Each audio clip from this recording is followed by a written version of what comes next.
Olá, meu nome é Luiz Eduardo Gomes e está começando agora o De Poa, uma parceria do Sul 21 com a Cubo Play. É daqui, é para todo mundo. O De Poa é um podcast que debate temas que envolvem ou se relacionam com a cidade de Porto Alegre.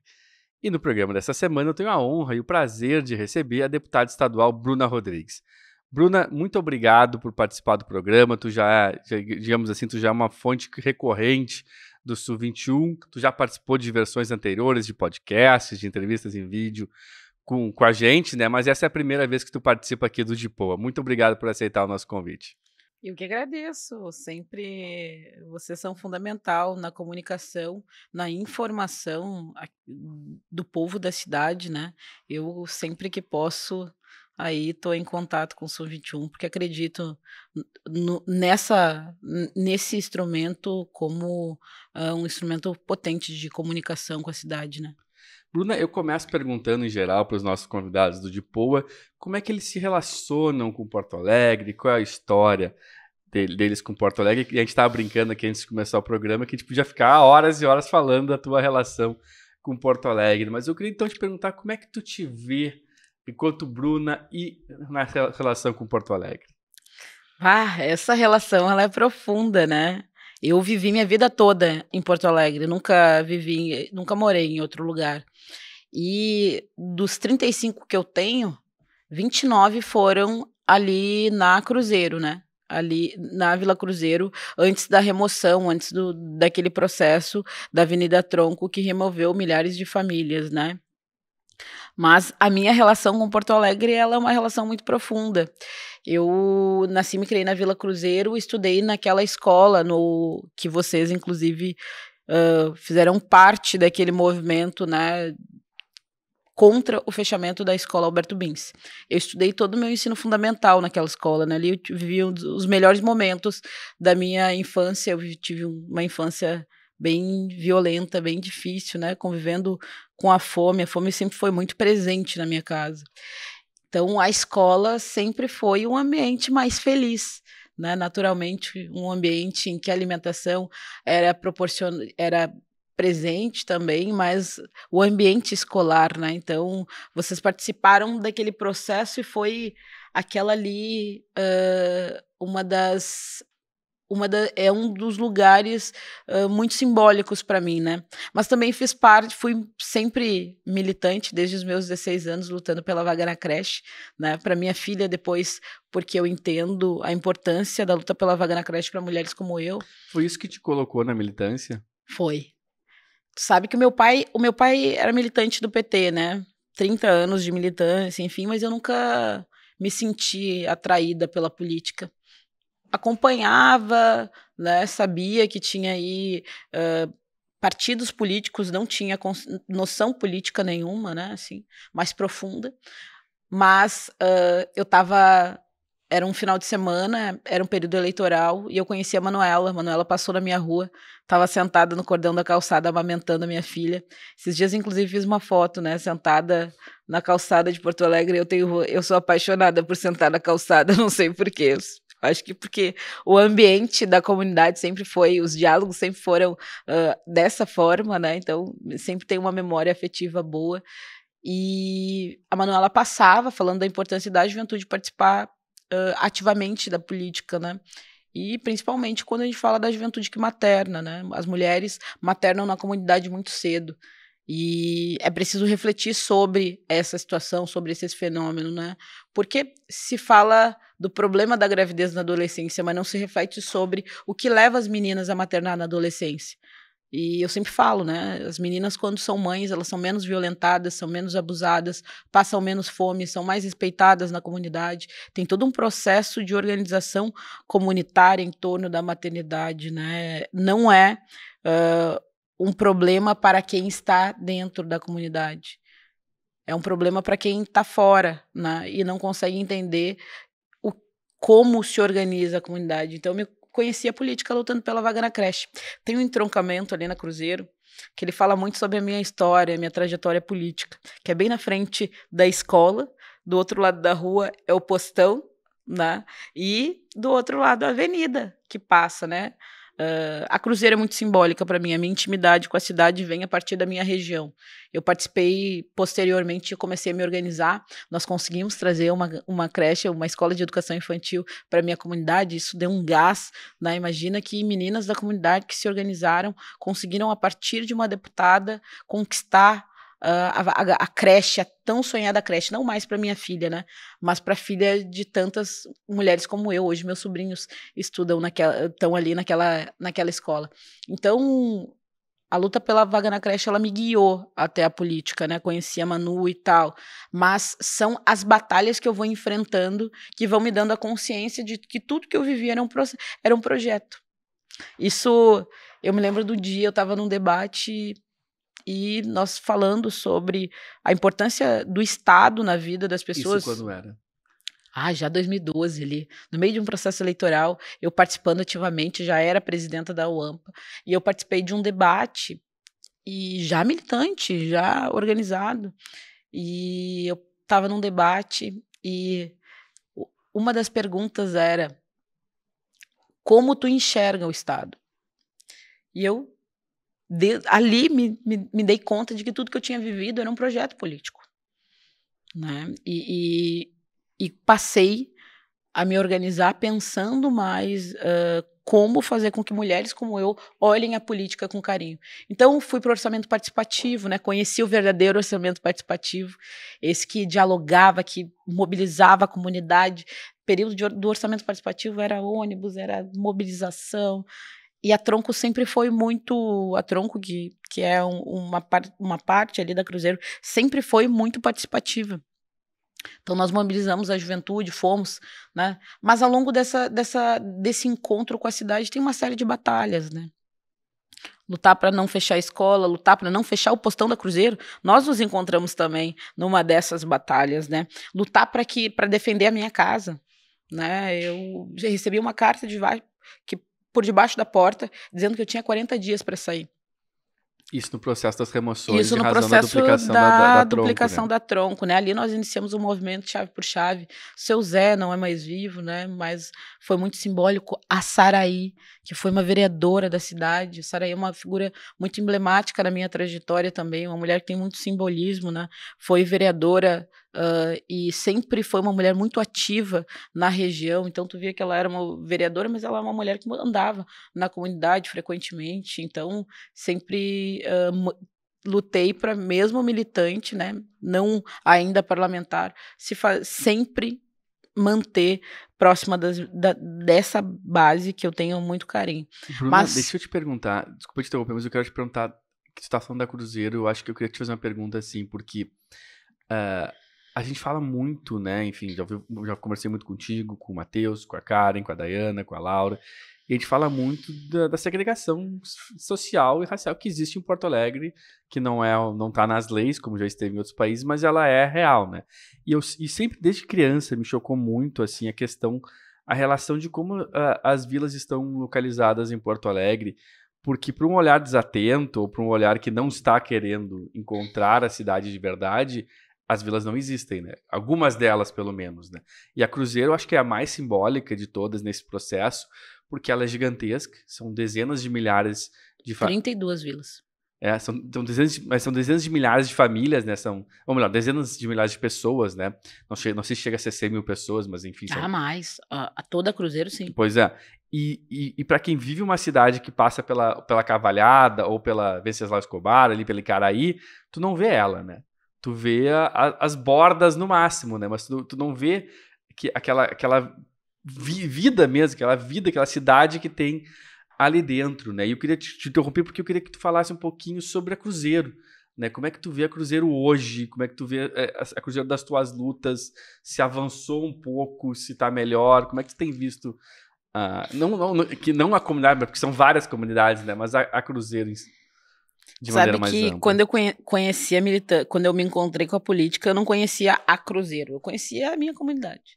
Foi na UAMPA que eu conheci de fato a cidade, assim. Porque eu pude me encontrar com a cidade, que eu pude olhar que muitos lugares, que existiam muitos lugares como a Cruzeiro. Mas foi na UAMPA também que eu conheci de fato a minha comunidade.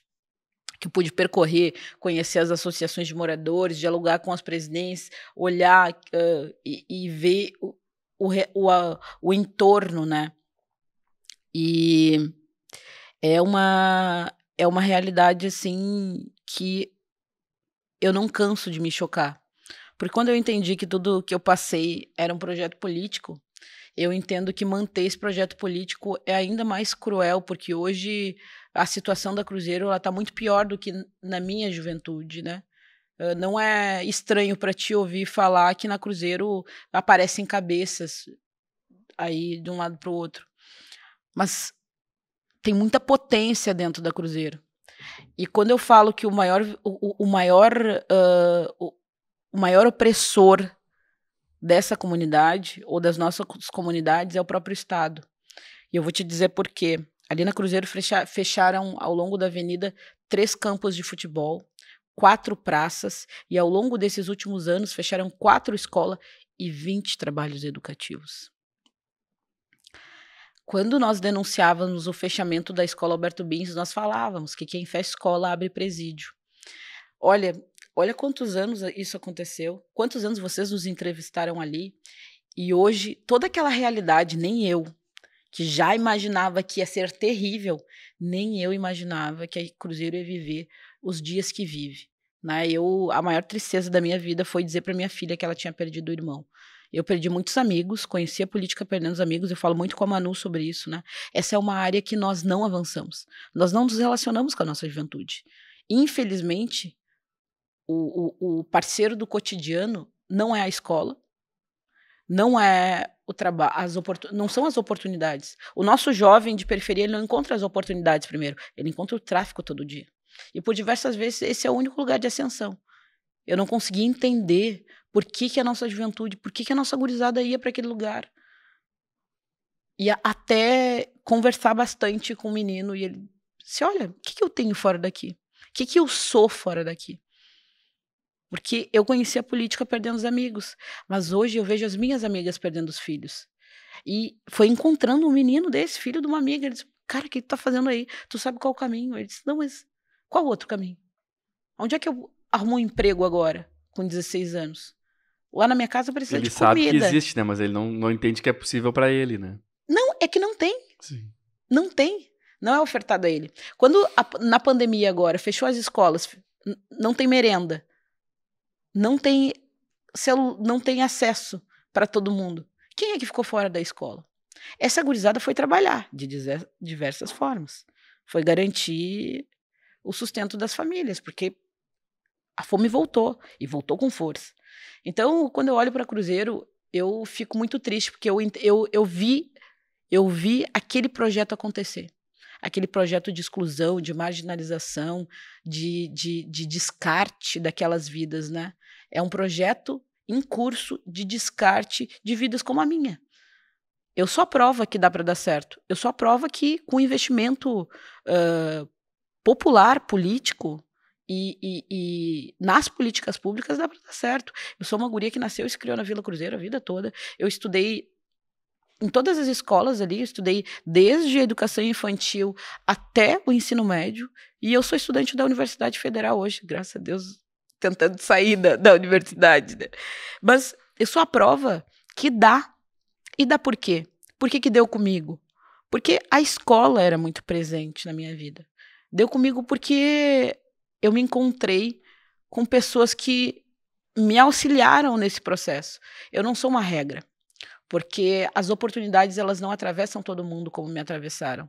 Né? Infelizmente, os políticos não são tão presentes. Por isso que eu acho que o desafio dessa nova geração é se fazer presente, é se manter presente. Bruna, tu foi vereadora nos primeiros 2 anos do governo Melo. Como é que tu vê essa cidade do Melo, que é uma cidade de revitalização do centro, revitalização do 4º distrito, de roda gigante no Harmonia, de parque de dinossauros, de marina, enfim, essa cidade que tem vários projetos para uma determinada classe social, com a cidade que tu vê na Cruzeiro, que tu vê nas outras vilas? O Melo ele ajudou a acelerar esse processo de descarte. Tudo que eu te falei aqui, né, eu falei de gestões que tentaram fechar o Postão do Cruzeiro, eu falei de gestões que sucatearam ferramentas de acesso a serviços públicos, né? Os CRAS, por exemplo. Eu falei de escola de ensino, a única escola de ensino médio na minha região, o Melo fechou. Então, o Melo, ele é um grande aliado desse projeto que descarta as nossas vidas. É muito triste, tu fala da cidade segregada, né? Eu vivi a cidade segregada. As pessoas, a minha família vive, eu sou a única que saiu da Cruzeiro por conta da remoção, mas a minha família vive a cidade segregada. Aquela juventude não circula no centro da cidade. Primeiro, porque a passagem está cara.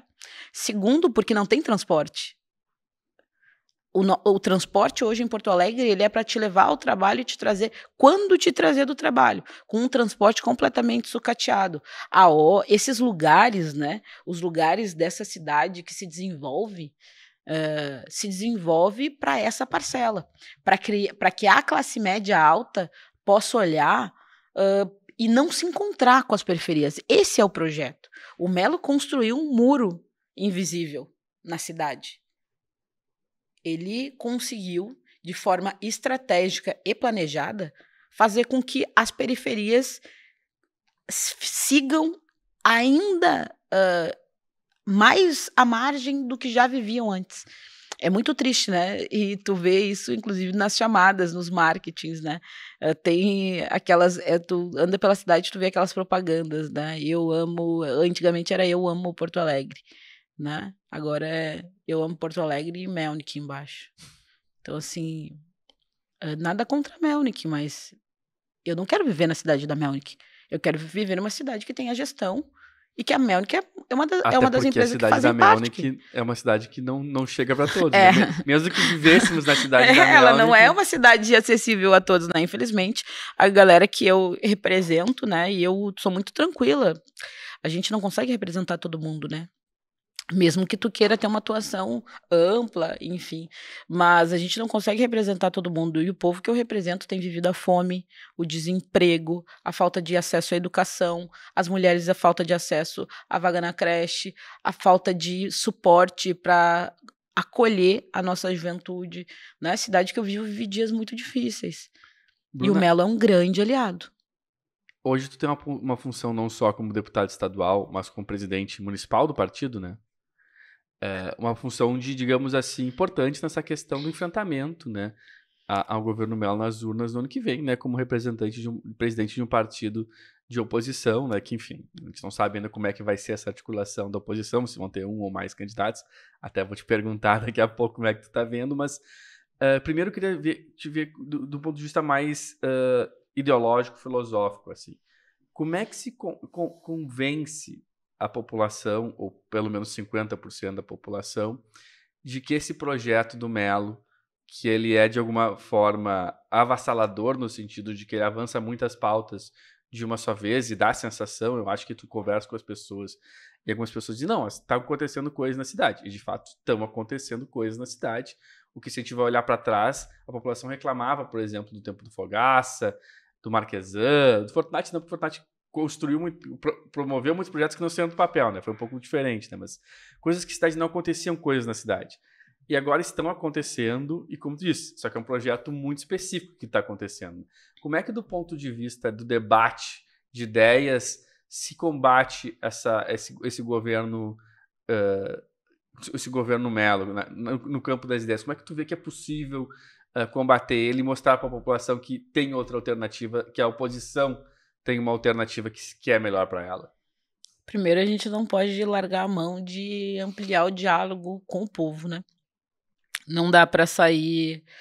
eu sempre falo, às vezes, assim como o povo ele não é bolsonarista, por exemplo, né? Eu não acredito que o povo... Eu acho que o Bolsonaro popularizou a direita, né? Ele disse que pobre podia ser de direita. Vendeu, né, uma ilusão. O Melo, ele caminha nesse sentido também, né?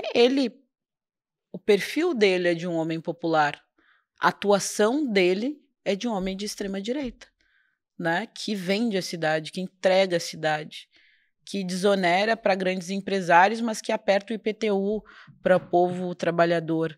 Eu acredito que a Rocha, olha essa, a gente precisa dialogar com a cidade, porque enquanto trabalhador de ponta não consegue ter a correção da inflação de aumento, o Melo aumentou o salário dele em 62%. 62%. Se a gente começar por aí, a gente já vai conseguir fazer o povo estranhar. É muito ruim um prefeito num canetaço conseguir aumentar o seu salário em 62%. Mas vamos olhar para a gestão da educação, né? A gestão da educação é uma tragédia.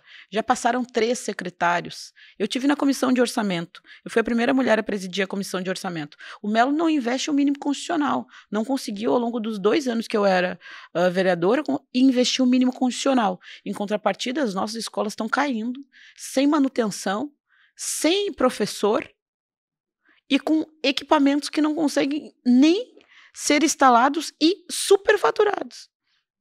Que tem 2 CPIs acontecendo, né? Uma do governo e uma CPI séria, que eu desejo que seja séria, né? Então, assim, o Melo é uma gestão de muitos conflitos também. Mas como é que expõe esses conflitos para a população? Precisa.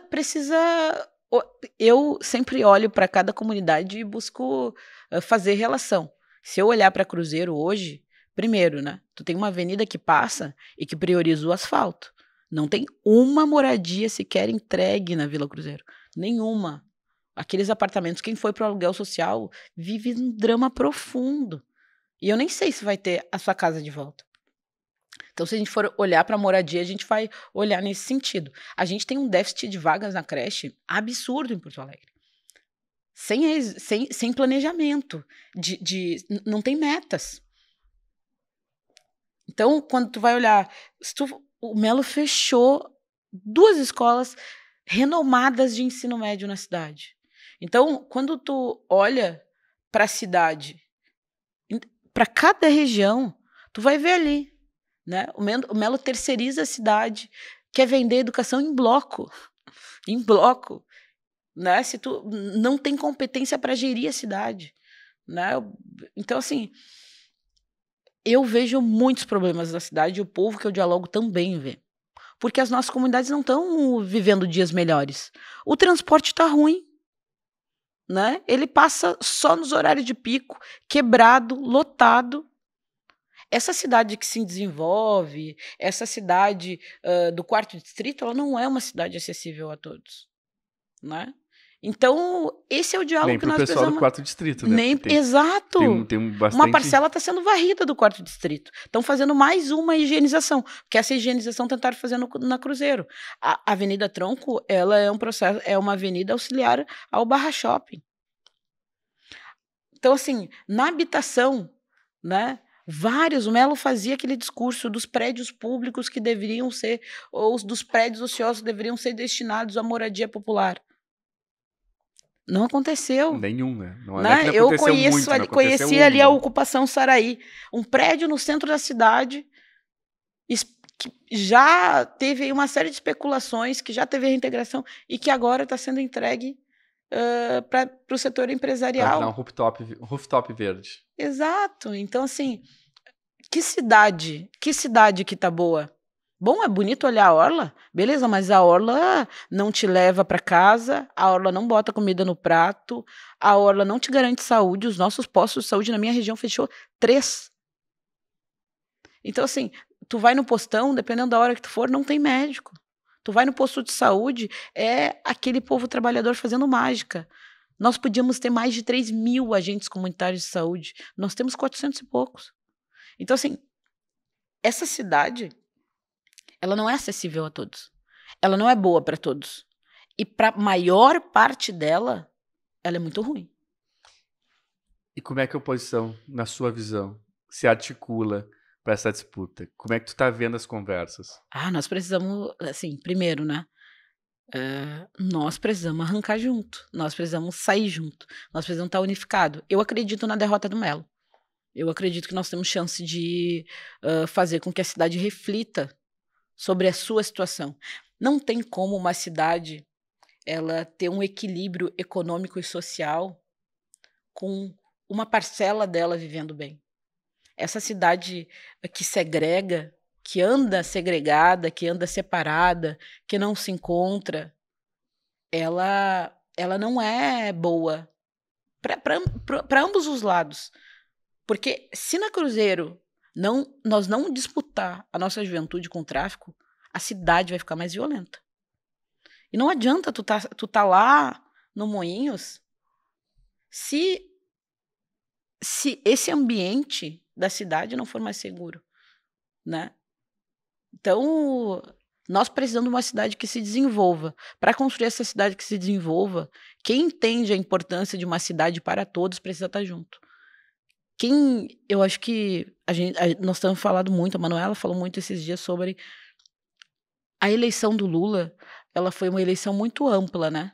Juntou Xuxa, Angélica, Ivete, juntou todo mundo, todo o setor político consciente, nem de esquerda, mas democrático.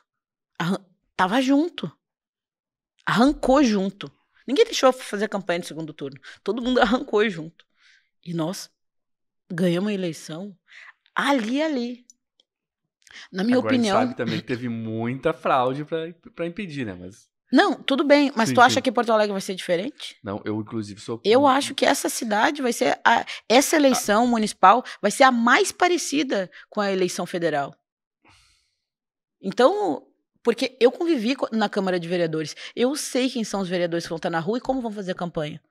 Ontem teve a campanha do Bibo Nunes, que não era candidato a vereador, mas que contratou um caminhão de som, enfim, na campanha contra a Manuela, para dizer que se a Manuela ganhasse, né? Esse vereador que já deveria ter cassado, que foi indiciado por violência política de gênero, né? E que é o cara que andava na rua falando horrores de mentira. Sim. Nós vamos enfrentar uma eleição tão violenta quanto a eleição que nós enfrentamos em 22. Então, eu acredito que todo setor consciente, e aí isso envolve todo setor mesmo que seja progressista, né? PT, PCdoB, PDT, PSB, PSOL, nós precisamos de solidariedade, nós temos que ter uma composição ampla, não é fácil.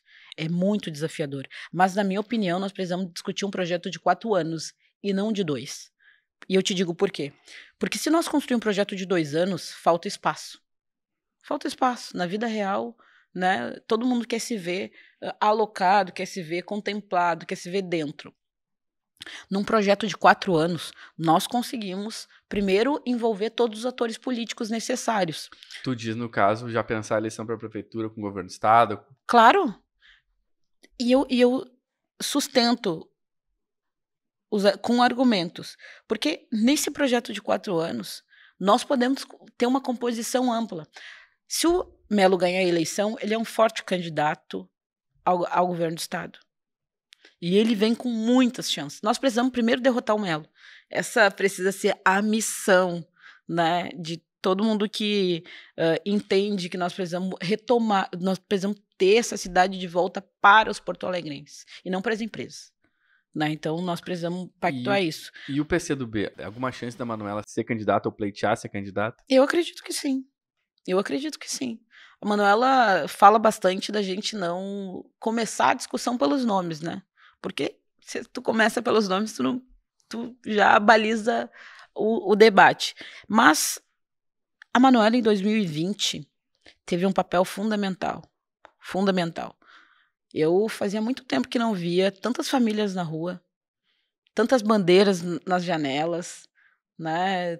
Tanta esperança, mesmo que nós tenhamos perdido a eleição. E eu acredito que se nós tivéssemos arrancado juntos, desde o primeiro turno, nós podíamos ter vencido a eleição. Eu acredito nisso. Por isso que mas a Manuela foi o rosto que representou esse levante, que defendeu a importância de ter uma bancada antirracista, eu chamo de bancada negra, né, que defendeu a importância de nós ter uma bancada negra. Então, foi também uma embaixadora desses sonhos de uma cidade mais popular. Eu conheço a Manuela, né, convivo com ela há bastante tempo e sei que a Manuela vai ser uma ótima prefeita, porque é muito humana. Porque ela, assim, pergunto se ela quer participar, porque da última eleição, essa de 2022, ela não concorreu, né? Ela podia, assim, foram vários os elementos que fizeram com que a Manuela não estivesse nessa eleição. Nós não podemos correr esse risco de novo. Fez falta a Manuela na eleição, né? As pessoas confiam, acreditam na Manuela, gostam da Manuela. Nós não podemos perder nenhum de nós. Eu boto muita fé que a gente vai construir um projeto, e tenho trabalhado para isso, sou presidente do partido, que a gente vai conseguir garantir a unidade necessária para enfrentar 2024, olhando para 2026. Mas já não está um pouco tarde para a gente estar ainda falando da necessidade de união? A gente já não deveria ter avançado nessa. Eu acho que a unidade é difícil de construir, né? Minha mãe sempre disse que apressado come cru, né? Então, assim, se a gente sai correndo, a gente corre o risco de não refletir e não construir a unidade necessária para enfrentar o pleito. Eu não acho que seja tarde, muito pelo contrário. Eu acho que nós estamos no tempo necessário. A gente, por diversas vezes, eu sempre falo, né? Às vezes a eleição não bate na batida, não corre na batida do nosso coração. E às vezes isso gera um pouco de ansiedade. Eu acredito que os tempos, né, eles são os tempos que nós construímos para fazer o debate necessário para enfrentar a eleição. Eu acho que às vezes a gente, na ansiedade, e na ansiedade também vislumbrando o desafio vai ser muito grande, né? Por isso a gente quer fechar o projeto, ter os nomes, e eu acho que até para ganhar a cidade, né? Para ganhar a cidade, se a gente arranca na frente, se o nome está definido na frente, é o nome que mais apanha no pleito eleitoral. A gente viu o que aconteceu com o Olívio, a gente viu o que a Nádia fez na eleição, gastou 3 milhões de reais e depois abriu mão para o Mourão. Né? Uma vergonha total, imagina que... Tive um processo não igual, mas semelhante com o Fortunato Melo. Exatamente, então, assim, né, essas têm sido parte da estratégia da extrema-direita, quando vê que o nosso projeto ganha força, se unifica, por isso que balizar o debate, não por nomes, mas pelo projeto, eu acho que na hora certa o nome surge e nós nos conectamos com o povo e a gente faz acontecer. Por isso que eu não acho que está tarde, eu acho que nós estamos no tempo, eu acho que nós precisamos construir a unidade necessária, nunca é tarde para construir a unidade, assim como a unidade é o desafio do nosso tempo, né? Não só aqui, a gente olha para o governo federal, os desafios são gigantes, né? Acho que o Lula tem tido muita dificuldade, nós precisamos conseguir apressar esse projeto e alcançar as pessoas. Por isso que eu tenho trabalhado nesse sentido de auxiliar nesse processo da construção da unidade. O nome da Manuela é um nome muito forte, né? A Manuela não disse que não vai concorrer, ela disse que não, a eleição não pode ser balizada por nomes. E nós precisamos construir um projeto unitário que envolva os atores necessários para ganhar a eleição. Eu vou só te fazer uma última pergunta nessa linha de São Porto Alegre, depois a gente muda para a questão do Estado. E tu pode responder, enfim, rapidamente, ou até não responder, se tu não ficar confortável. Não é muito difícil equilibrar a quantidade de egos que a gente tem interessado em participar dessa disputa? Claro que é. Claro que é. Afinal de contas, a política é feita de pessoas, né?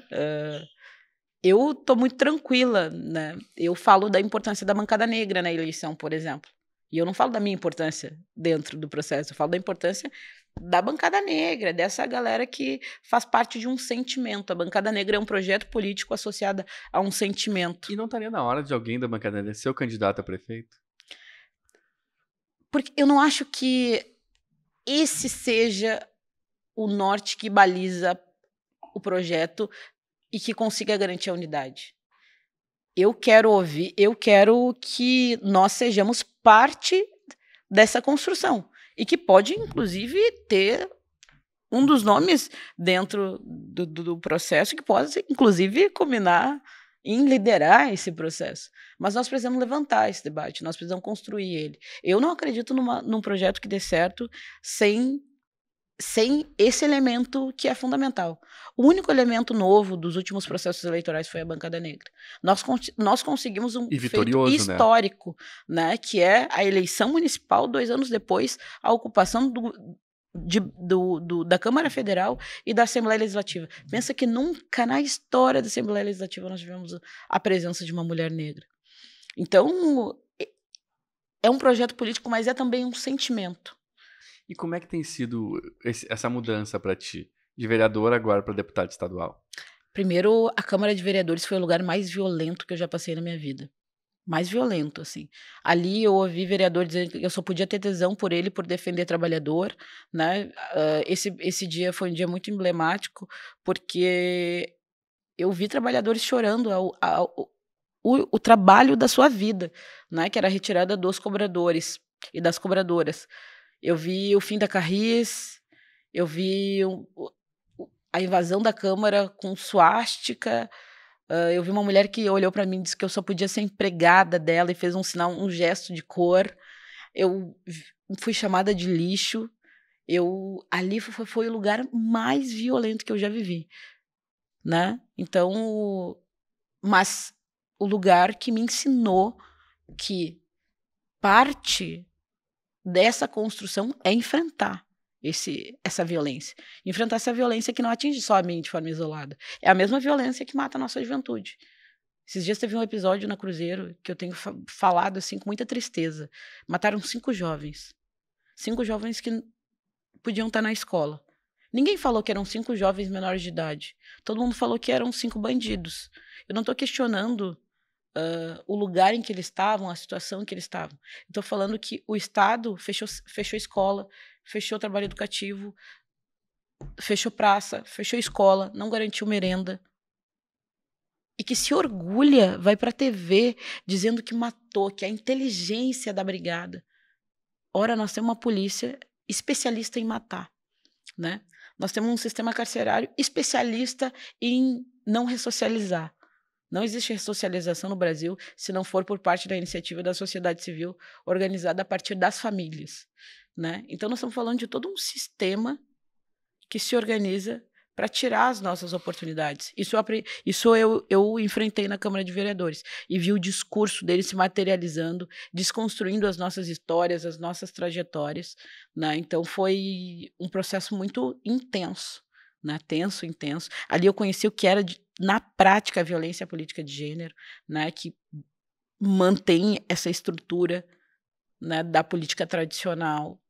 Então foram muitas vivências assim, mas eu também tive momentos muito felizes, né?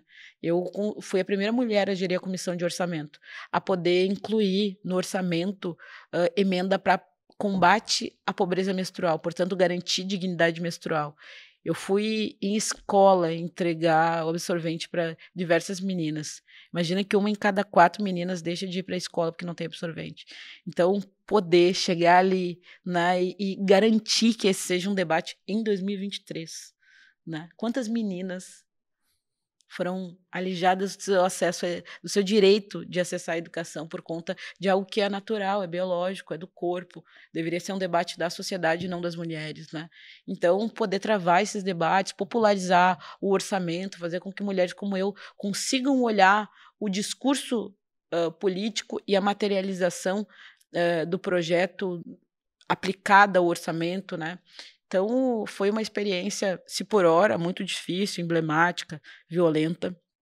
Foi também uma experiência que me forjou, que me fez entender uma série de dilemas que se colocavam, né? Ser jovem na política, ser mulher, negra, ocupando esse espaço, foi um grande aprendizado. E como é que é agora na Assembleia? Na Assembleia, a gente reafirma a nossa postura, né? A Assembleia, se por hora o cotidiano ele é menos violento, ele não deixa de ser opressor, né? Porque a nossa chegada, ela é uma chegada recepcionada por projetos que falam a PEC do hino, por exemplo, né? É uma PEC que não foi uma proposição nossa, foi uma reação à nossa chegada do Rodrigo Lorenzoni, que é filho do Onix, né? Então, e uma PEC que fala da manutenção de símbolos que nos oprimem, Eu não canto o hino do Rio Grande do Sul desde os meus 14 anos. Essa não foi uma proposição minha, porque eu quero falar de escola. As escolas no estado estão destruídas, sucateadas, não tem merenda na escola. A nossa gurizada não tem professor em diversas escolas. Eu sei o que a ausência da estrutura desses espaços faz com pessoas como eu. Então, eu quero poder falar da necessidade de saúde. Nós somos o 4º estado que mais mata mulheres. É muito triste. Em 2023, tu tem uma lei Maria da Penha, né? Nós comemoramos a lei Maria da Penha, 17 anos da lei, mas ainda só ela por si só não garante a vida das nossas mulheres. E não garante porque o Estado não garante. A Kelly é uma das mulheres que morreu aqui no Rio Grande do Sul. Ela foi até a delegacia. Mandaram ela de volta para casa para morrer com o companheiro, né? O agressor. Então, nós temos um Estado limitado, um Estado que fala de recuperação fiscal em compensação. A que custo essa recuperação fiscal? A custas de quem? Né? Vendendo patrimônio gaúcho, a CE é um drama, né? Uma privatização que deu errado, foi vendida a preço de banana, em compensação gerou danos irreparáveis aos cidadãos gaúchos. Que agora nem o governador consegue esconder mais, né? Não consegue, mas não tira da fila a Corsã, que está sendo vendida também a preço de banana, né, que tem uma série de nós ali que ninguém entende, né? Por exemplo, por que tem um sigilo sobre uma privatização de um bem público, né? Por que ela foi vendida e dentro das previsões ali orçamentárias que ela teria, o valor da previsão do ano foi muito abaixo do que de fato lucrou, né? Então, infelizmente, o Melo e o Leite, eles têm uma semelhança. Eles são gerentes do patrimônio público, eles são gerentes de empresa, eles são um balcão de negócio, ali é o cartório, né? Quero a CE, quero a Corsã, eles entregam a cidade. Não é uma cidade gerida para o povo gaúcho, é uma cidade gerida para a iniciativa privada. É o Estado à disposição, que parte do Estado, é um à la carte, né? Que parte do Estado o setor econômico quer, leva. Isso em detrimento da vida do povo gaúcho, né? Por isso que eu não acredito num processo isolado. 24 precisa estar diretamente ligado a 26. Nós precisamos recuperar o Estado. É inadmissível que o povo... Nós temos 3 propagandas de programas de educação e nós temos a mesma educação. Eu tenho uma audiência pública, solicitei uma audiência pública para tratar da situação das escolas. É triste ver a gurizada dizendo, né? Quem estuda no Paulo Soares, que é aquela escola atrás do palácio, eles falam, a gente sente o cheiro do coquetel, a gente vê as grandes festas de gala. A nossa janela não fecha, nossa escola não tem ar-condicionado, nós não temos merenda, não tem quem limpe a escola, porque só tem uma trabalhadora. Chove dentro da sala de aula, chove dentro da sala de aula, todo o centro histórico sendo reformado e a escola sucateada. Então, essa segregação ela acontece na prática. E há mais de 10 anos, né? Eu lembro que a gente já fez várias matérias sobre o Paulo Soares, e para chamar atenção pelo absurdo que é, né? Do lado do Palácio Piratini tem uma escola que já foi modelo um dia. Excelente em Porto Alegre. Inclusive tem, até onde eu saiba, tem excelentes professores, né? Mas tá, do ponto de vista estrutural, que deveria ser o mais fácil, né? Porque é só deixar o prédio em condições adequadas, tá completamente abandonada, né? O Corrimão dava choque até pouco tempo atrás, não sei se ainda dá, mas assim, o Paulo Soares, o Protásio, não sei se vocês já cobriram alguma situação, o Protásio e a gurizada não conseguia descer na escada por medo de cair. Olha, a escada que dá acesso às salas de aula. Então, assim, é uma desestrutura. E essa cidade segregada leva a municípios segregados, Sim. né? E como é que faz esse debate lá na Assembleia? Porque a situação da educação, ela é visível a todos, ela não é um segredo, né? Não tem como tu dizer que uma escola não está abandonada quando ela está abandonada, né? Como é que faz esse debate com essa maioria governista que... outra coincidência do Melo com o Leite é ter uma ampla maioria parlamentar, né? Como é que faz esse debate com os governistas em que e para mostrar que não avança, né? E para cobrar, de certa forma, o governo que tem a responsabilidade de resolver esse problema? É difícil como era em Porto Alegre. Né? Difícil como era em Porto Alegre. É difícil tu criar um instrumento para combater. O instrumento que nós temos, nós sabemos qual é a tribuna. É o microfone, infelizmente, né? Nós ainda somos de uma base muito pequena. Mudar estruturalmente é muito difícil. Nós apostamos na pressão popular. Pega a área da educação, ela é amplamente debatida, né? O Leite estava no Morro da Cruz, agora, no dias atrás. E parte do questionamento que se fazia lá era esse. Assim, é bonito vir aqui, mas precisa, de fato, qualificar esse espaço, né? E internamente, a correlação de forças determina que esse debate não é um debate central, né? Então, bom, nós usamos o instrumento que o povo nos deu, que é o microfone. Mais que isso é muito difícil. Não tem nem educação, que deveria unificar todos os deputados, consegue fazer com que essa seja uma centralidade. O lema da Assembleia Legislativa é, né, uma educação emancipada, uma educação... O lema é educação, né? Mas, enfim, é isso. E não passa disso. Qual que tu daria se tu tivesse que dar uma nota pro governo Leite até agora? Desses 8 meses, né? Não vamos voltar nos 4 anteriores quando tu não tava lá, mas como deputada, como é que tu avalia esse governo até agora? Olha, essa entrega com um sorriso largo, o Leite assim, ele dá com a mão e tira com as duas, né? Nem com uma. Ele mostra e tira. A gente enfrentou a discussão sobre a CE, né, que já estava privatizada, mas enfrenta as consequências. A gente enfrentou o piso dos professores, né? Tu imagina que tem professores que ganham completivo para receber o salário mínimo.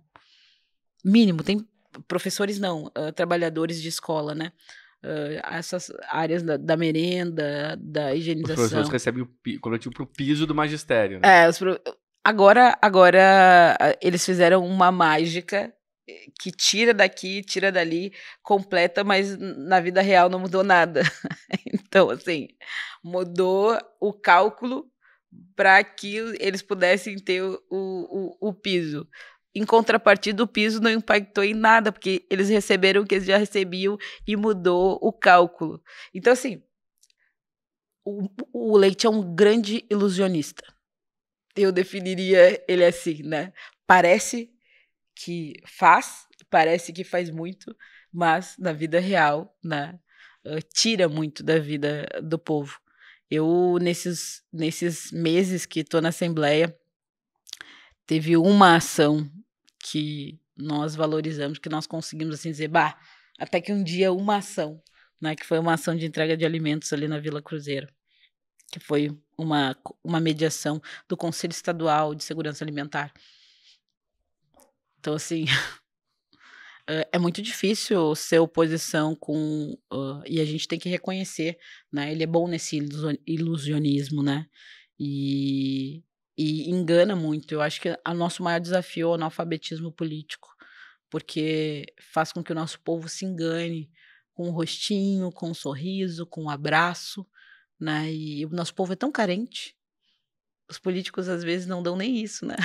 Então chega... Que acaba se lesionando, né? Então assim, é muito difícil. Nós precisamos enfrentar com força o analfabetismo político. Quando tu fala assim, como dialogar sobre o Melo, enfrentando o analfabetismo político, as pessoas entender o que eles estão fazendo. O Melo também é um ilusionista. Essa semelhança, eles têm muitas semelhanças. Eu geralmente falo, tanto o Melo quanto o Marquesan, diferente de todos eles, não fez tanto dano quanto eles estão fazendo, né? Mas tanto o Melo quanto o Eduardo Leite, eles têm muitas semelhanças. Eles são intermediários entre a iniciativa privada e o setor público, portanto, eles fazem aí essa intermediação e entregam o que o setor econômico privado quer. Eles conseguem ter uma estética acessível ou popular, né? Eles conseguem maquiar as situações. O Leite lançou 3 campanhas sobre educação até aqui. 3 campanhas, né? E a gente sabe que por diversas vezes as pessoas ouvem mais ele pela TV do que conseguem me ouvir na tribuna da Assembleia, né? Infinitamente mais, Então, né? assim, é muito difícil. Sim. O nosso trabalho de formiguinha é muito complexo, eu acredito nele, né? Porque também a vida do povo precisa melhorar. O Leite foi eleito pela gestão dele na pandemia, né?